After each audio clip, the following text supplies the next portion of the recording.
This is James Prispek, CEO of the Quaboag Hills Chamber of Commerce. Tonight we're here at Steampunk Wonderland in Thorndike. We are partnering with the ERC5 Chamber of East Longmeadow and Sanderson McLeod here locally, who's a sponsor of the event and member of both chambers. And we are here having our members interact with each other from different communities, as well as celebrating steampunk artist Bruce Rosenbaum. Hi, I'm Bruce Rosenbaum. I'm a Steampunk Reimagineer, and tonight is a very special night at Steampunk Wonderland, our converted church in Thorndike, Mass. And I reached out actually to the local Chamber of Commerce's, the Quaboag Hills Chamber of Commerce and the East of the River 5 Chamber of Commerce, working with Jamie and Grace. And we're having a networking event, bringing in local businesses to see what I've done over the last 7 or 8 years that we've lived in this converted church. And so what I'm hoping really to come out of this is just to meet the local folks and see if there are opportunities for collaboration. Maybe there'll be companies, organizations that want to do some type of networking event or a workshop, a corporate outing, and use the space here. So tonight we're going to basically have everyone kind of walk around, tour. I'm going to give a 30-minute presentation about steampunk art and design, a little bit about my background and my work. And then we're going to eat and drink Seven Railroads beer.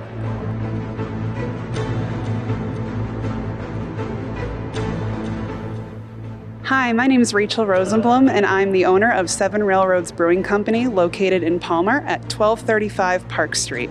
We're Palmer's only brewery, and we're open from Thursday to Sunday, and we hope to see you soon. We plan lots of really fun events. We're dog friendly. A couple of the events that we have coming up are our beer mug painting on November 7th and goat yoga on November 22nd. You can find out all the details about our future events as well as those at our website, www.sevenrailroads.beer, or you can follow us on Facebook or Instagram at Seven Railroads. Cheers. Hope to see you soon.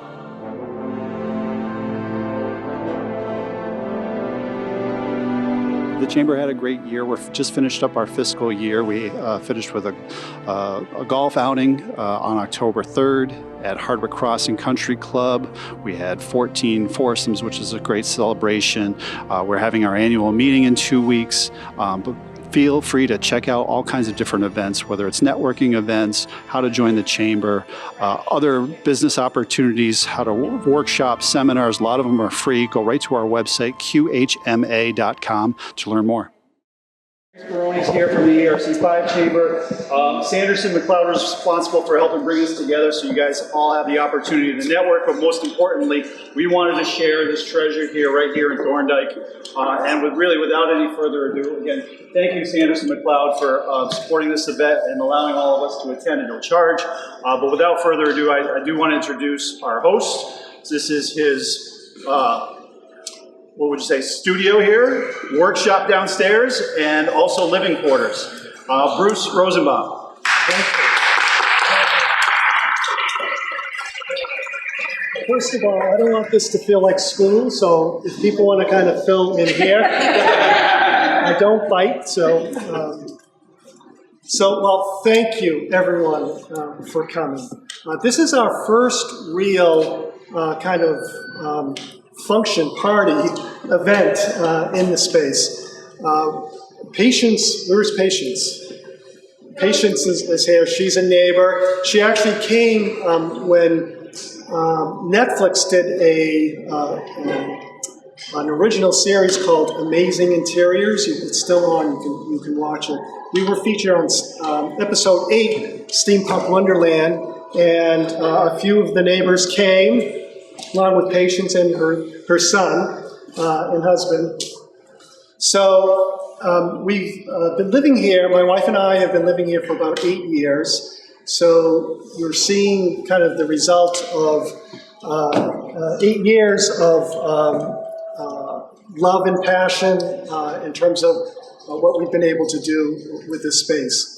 It's probably going to be another 8 years for us to kind of complete what we want to do. And then once it's complete, of course, then we'll be starting over. So what I want to do is I really want to, well, first of all, thanks to Jamie and Grace for helping put this together. And really, the person who helped make all of this come together is Mark Bressari from Sanderson McLeod. Let's get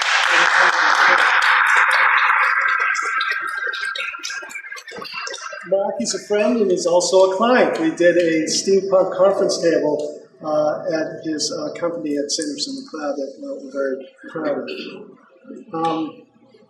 So what I'd like to do is, you've kind of seen the cathedral space. I just want to give you an idea of what steampunk is, really. And if you get 10 people in a room and ask them what steampunk is, you're going to get 10 different answers. So I'm going to kind of give you my brand of steampunk. I'm going to run through this relatively quickly because after this we're going to go downstairs and you're going to see our living space. And there's also where my inventory, the vintage parts, the antiques are down there. I have my office and workshop space. So you'll get to see kind of where we live, where we're living steam. So steampunk. My definition of steampunk is the fusion of history, art, and technology. You can think of it as HAT, steampunk hat. People think of like top hats with goggles and all that, but there's the origins of steampunk kind of go back really to the Victorian period, industrial age, but it was really in the 1980s a science fiction author, K.W. Jeter, coined the term steampunk. And there was this just idea of what if during the Victorian period or the industrial age, roughly 1850s to early 1900s, what if they had knowledge of our modern technology? Technology that we have now, computers, AI. What would that look like? Kind of meshing these time periods together. So you see a lot of this happening in science fiction literature. I don't know if people remember the Wild Wild West movie with Will Smith. It wasn't such a great movie, but it had cool gadgets.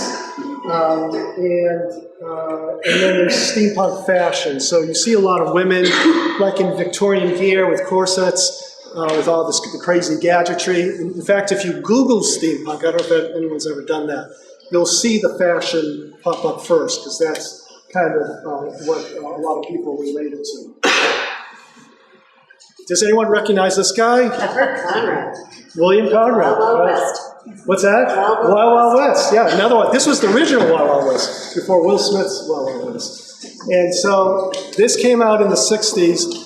This was my father's favorite show. I think probably because it was like James Bond in the Victorian period with beautiful women and gadgets and kind of craziness. So, and I was very young boy, and we would watch it together, so we kind of bonded. And I really kind of now when I think like, how did I like get into steampunk? Like, why is this like relevant to me, meaningful for me? I think it goes back to my father. And this is my father when he got married, and I think he thought he looked like William Conrad.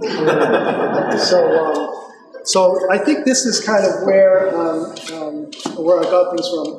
And his name was Joseph Rosenbaum, and we have another Joseph Rosenbaum here, who's my son. Raise your hand right there. So we keep the Rosenbaums going here. This was one of my first steampunk kind of attempts, just taking an old coat rack, and then I collected all this kind of Victorian bric-a-brac and just stuff, and I said, I'm gonna just attach as much as I can to this coat rack, and then that's a ship's prow. In fact, it's right over there, so if you didn't see it coming in, you can take a look at it. But the idea with the Victorian period, too, is that they didn't like kind of plain areas. They did hyper design. Everything was very complex in their design, and so that's kind of what I was attempting to do. This was my first steampunk computer. This was in our home in Sharon, Mass., which actually became the Steampunk House. And this is an old pump where you would have the pedals and you pump the air and then create the sound. And so we kind of made it into like a Jules Verne, 20,000 Leagues Nautilus type of computer workstation.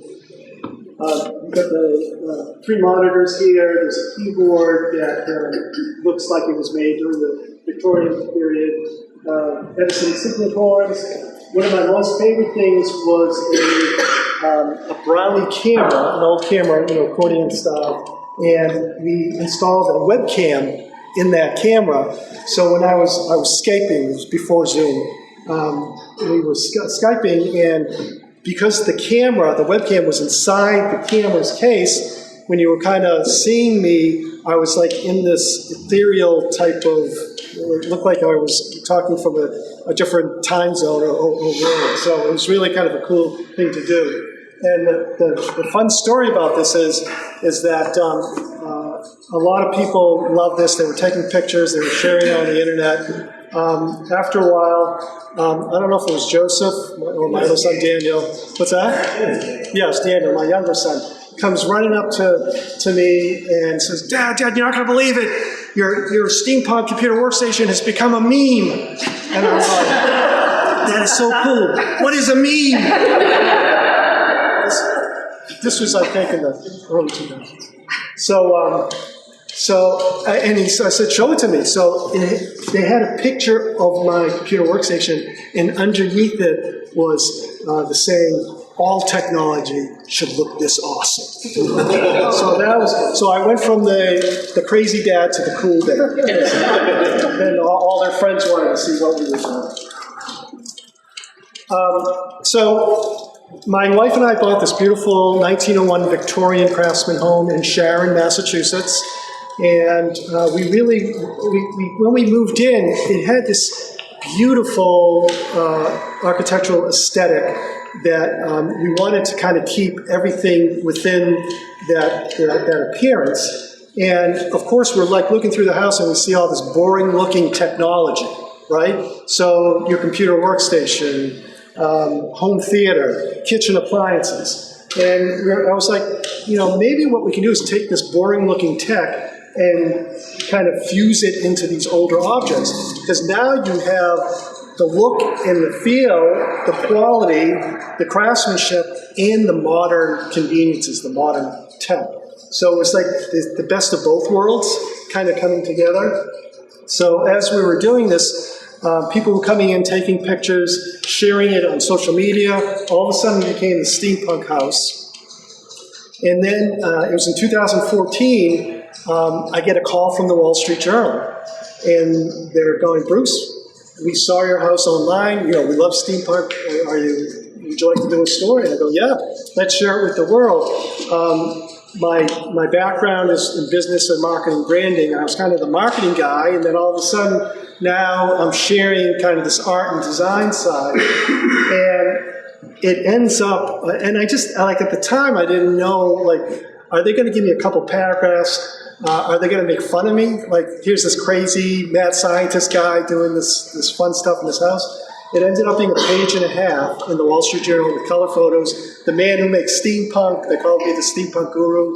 So that's where things started to pivot for me. Because at that point, I started getting calls from developers and museums, architects, designers that were doing these kind of big redevelopment, adaptive reuse projects, like turning an old factory or mill into a hotel, boutique hotel, or something else. And so they saw what I was doing in my home as kind of a way to be able to fuse history, art, and technology, and do this storytelling of past, present, future.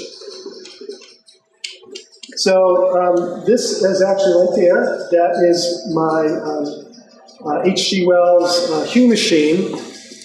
I don't know if you guys remember, in 2013, the Springfield Museums did a steampunk kind of exhibition called Steampunk Springfield Reimagining an Industrial City. And we worked with the museums, we worked with the Central Library, the Symphony, Springfield Technical Community College, the Springfield Armory. We just turned like the whole city steampunk. And this was a part of an exhibition called Hugh Machines. These are famous authors and inventors and visionaries from the Victorian period that come back as the machines that they either wrote about or created. So in this example, H.G. Wells comes back as his own time machine because he wrote the time machine, which is one of the first books really on time travel. So these sculptures, they light up, they move, they make sounds, really to kind of engage people, especially kids, to have them learn about these authors. And H.G. Wells and Jules Verne's here. These people were really visionaries. They came up with these incredible ideas. A lot of what they talked about 100 years ago is actually happening now. The science fiction has become science fact. So it's a great kind of learning experience. And now I'm so excited. This is 12 years old now, and to me it's like I'm looking at it. It's pretty primitive. And now, what do I have? ChatGPT and AI to bring these sculptures to life, where you can actually ask questions to H.G. Wells about his life and his books, and he'll answer. So, not sure if he'll be hallucinating, as what we're going to do, but that's what I have mostly in this area.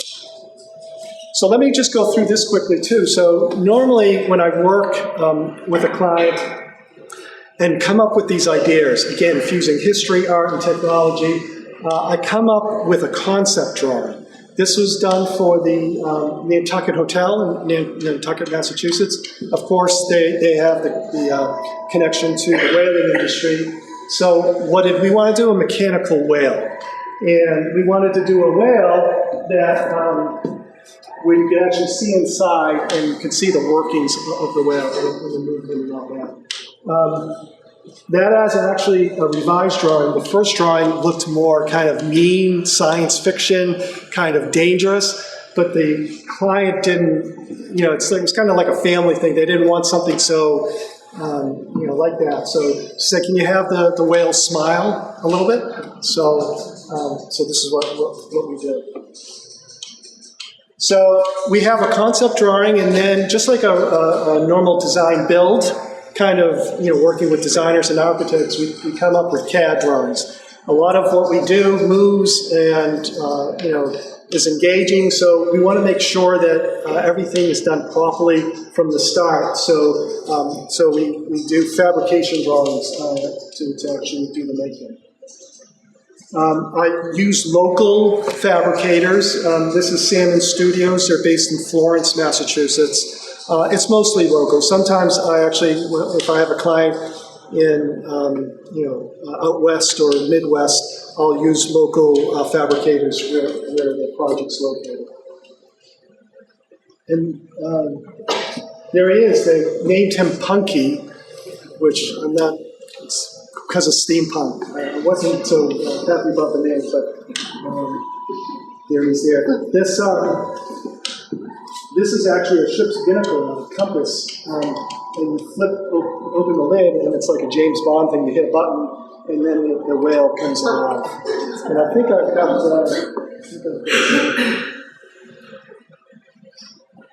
happy. So this was at his shop. So you see the mouth moves. The eye is a shutter for a camera. Trying to see the process here. So a lot of what I do, it's it's somewhat complex because there's movement, so there's mechanical engineering, there's electronics, there's lighting, metalworking, there's a lot involved. And part of the kind of what makes this unique is that there's a complexity to it, and that you want to find out more about what's going on. And so we really try to do kind of the hard stuff to engage people. This was a larger project for the Hotel Marlowe. It's a Kimpton Hotel in Cambridge, Massachusetts. Has anyone been to the Hotel Marlowe? So, well, it's an incredible hotel. Our sculpture is right in the center courtyard. So if you go there and go at night, because it really is a great light show too. So this is called an armillary. It's a representation of the solar system with the sun in the middle and kind of the planets going around the sun. But our version, instead of the sun, we found 150-year-old mill gears that rotate, almost like planetary gears. So that goes in the center, and then the rings rotate around it. There's a series of LED multiple color changing lights that go around the main ring. And so this becomes performance art, because people want to come to this to see it move and to see it light up, and it's really mesmerizing. I've got a video of this too. So again, this was also done at Sandy Studios, creating a base there that you can have all the mechanics, the shafting, the motors, and then you see on the right, it's starting to come together for the final installation. There it is in place. You can see at night, it's really an incredible light show. And then let's see if I can that was during a snowstorm. We tell them to close it down because we don't want things icing over and breaking. That's been there, I think, for 8 or 9 years too, and it's still going strong. So fortunately, that's worked out well. This is it in motion.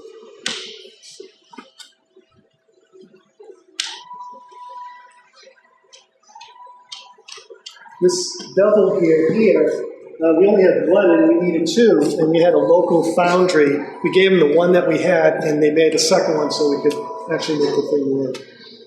So the hotel named this sculpture Celeste for celestial, and this was such a successful project for me because it took about, I think, 16 months and cost about $500,000 by the time we were finished. They ended up calling me a year later, and they said, Bruce, we are so happy we did this. They named it Celeste. They kind of branded the hotel with this armillary, and they promoted it to get people to have the hotel as a function for a venue for weddings and parties. And so after the first year, if you go to the website, they say, come meet Celeste, come for your wedding and all that. They attributed about $400,000 of additional revenue because of Celeste, almost paying for the sculpture in the first year. So instead of calling that ROI, return on investment, we call it RON, return on novelty. So that's what I try to do. I try to kind of build a case for people. Sometimes you can't really put hard numbers to it, but in terms of the exposure and the promotional value, it's there. I'm sure, Mark, you feel some of that with the conference there.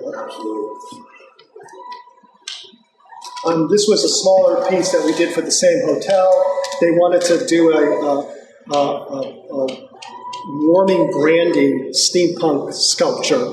And I didn't even know people like their branding warmed. So we took Celeste and kind of downsized her and created a moving branding warmer contraption.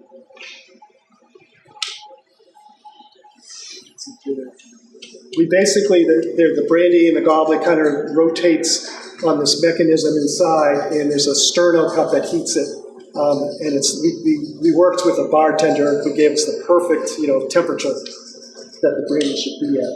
And the funny thing is that this is in their brandy lounge. Brandy lounge. And no one wants warm brandy, but they want to see it work. so that again, for the performance. I think this is the last project we'll go through. So this was a real challenging project. Is anyone Hendrick's gin drinkers? Gin drinkers? Okay, we got one over there. So top shelf gin. And if you go to the Hendrick's Gin website, it kind of has like this Victorian Monty Python kind of steampunk feel to it. So they were looking for someone to build the largest and most complicated cucumber slicer in the world. And so they reached out to me and I said, you came to the right guy. And so this is a 26-foot long Freightliner truck. It was a brand new truck. It cost, I think, $160,000 just for the truck itself. And then it had to be modified, of course. So this is basically the life or the birth to the death of a cucumber.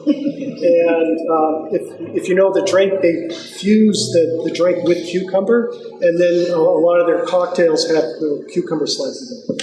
So what we did is we have this area, it's a copper bowl, kettle, that actually made chocolate in it, and then came up with this idea of throwing cucumbers in there.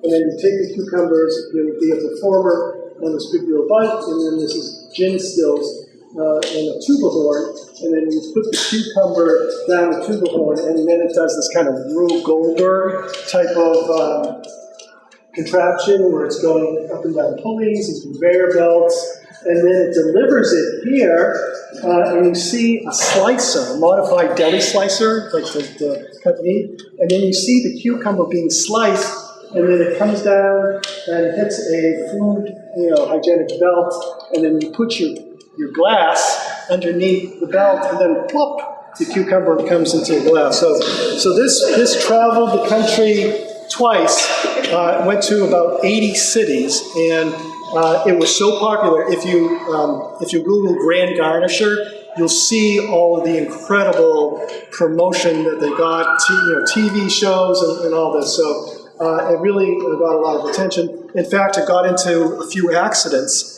because people weren't looking where they were driving; they were looking at this on the road. And now it's in Amsterdam. It actually left the States and went there, so I think it's traveling somewhere overseas now.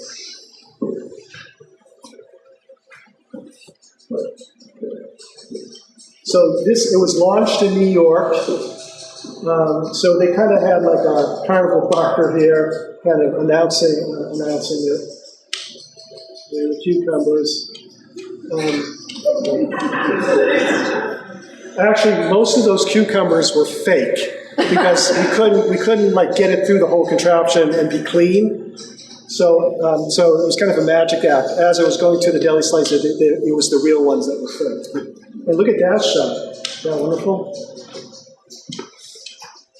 So, and that ended up, that was around $1 million for that piece. Also did a TED Talk on steampunk reimagining resilience. I teach about creative problem solving, Janusian thinking, opposite thinking, collaboration, and adaptive reuse and resilience. So those are the things that I talked about at that TED Talk. You can check that online too if you want. I'm very proud of this. This is a program that I developed with Ashley Hillier. She's a psych professor at UMass Lowell. She develops art therapy programs for kids on the autism spectrum. And my younger son Daniel went to UMass Lowell. He had her as a teacher. And when she found out about me, it's like, oh my God, her kids are like professed geeks and freaks. They love art and science coming together. And she wanted to develop a program that would be for her students and around 12 to 18 years old.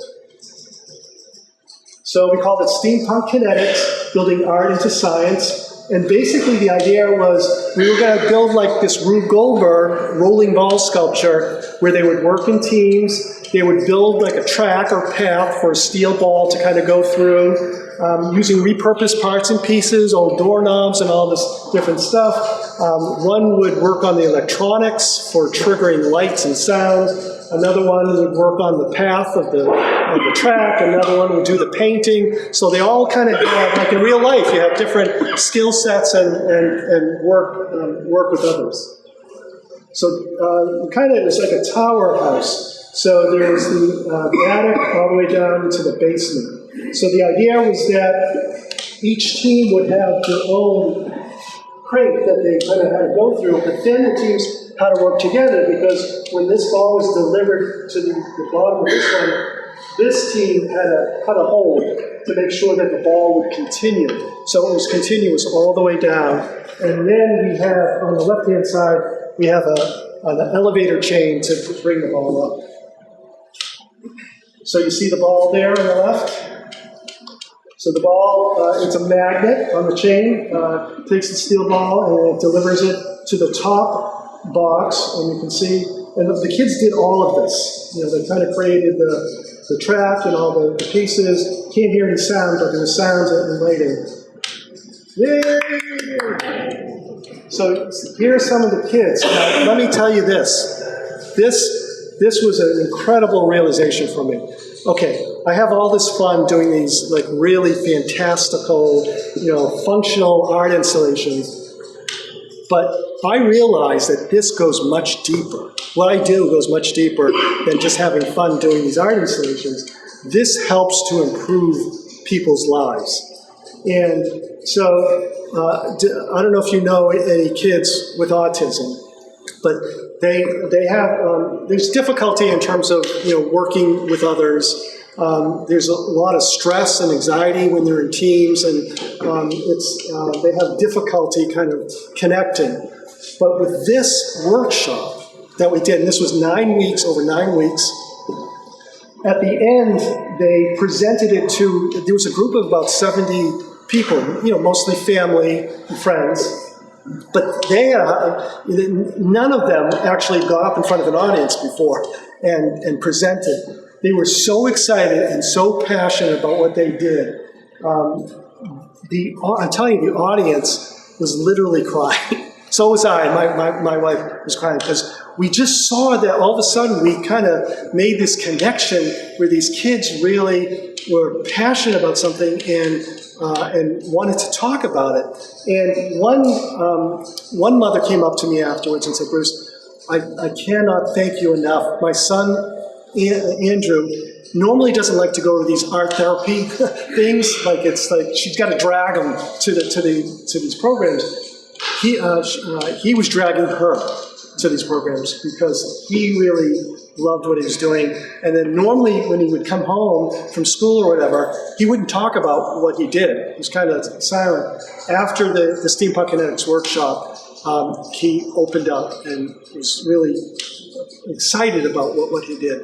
So this is why I'm so passionate about what I do, because I know this is making connections in terms of being able, and it's not just for kids on the autism spectrum, this is for neurotypical kids too. It really helps with STEM and STEAM, science, technology, engineering, art, and math.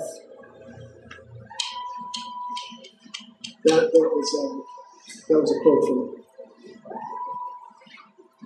Everyone knows this guy, right? So if Albert was alive today, I think he'd be a steampunker. So, but we go from STEM, science, technology, engineering, and math. We have the A for art, for STEAM, and we go from STEAM to steampunk. The punk is really kind of the history. It's the meaning and relevance. A lot of times kids, we tell them to get into STEM, but they don't a lot of times see the connection. And this, literally, what we're doing here is a level of creative problem solving, inventing, and innovating. So it's a wonderful way to get kids involved in the sciences. This is the church. This is kind of what it looked like, the space looked like when we moved in. This is after the pews were removed. We had all these floors were totally redone. These are late 1800s old growth spruce floors that we had refurbished. Then Netflix, there you go. It's right there. Hopefully something there. So that's it. Thank you so much.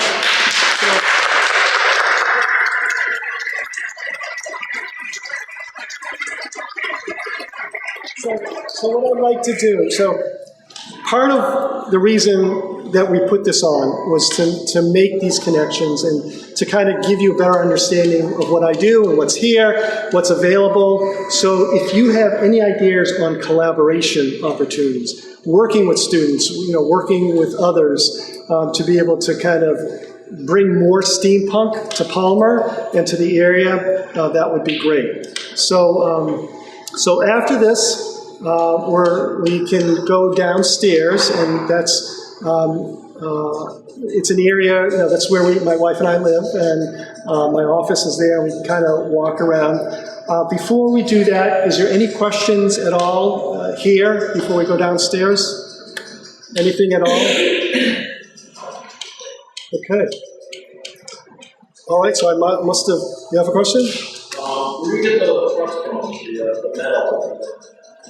Sure. So, well, everyone knows about Brimfield, right? I'm kind of addicted to Brimfield, and which can be a little bit dangerous. But you can see I've filled out this whole space. I go to Brimfield now. It's like I really got to need this if I'm going to bring it home. So, but a lot of my projects now are bespoke. They're custom to the building, to the location, to the people. So I'm looking now specifically for things that are going to kind of help with the storytelling.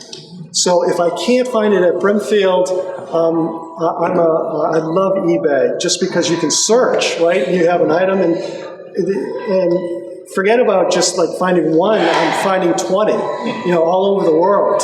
And so that has really worked out. And just over the years, I've made a lot of connections and relationships with architectural salvage people and antiques. So if I have, if I need something, I go, that person might have it, or they might know someone. Yeah.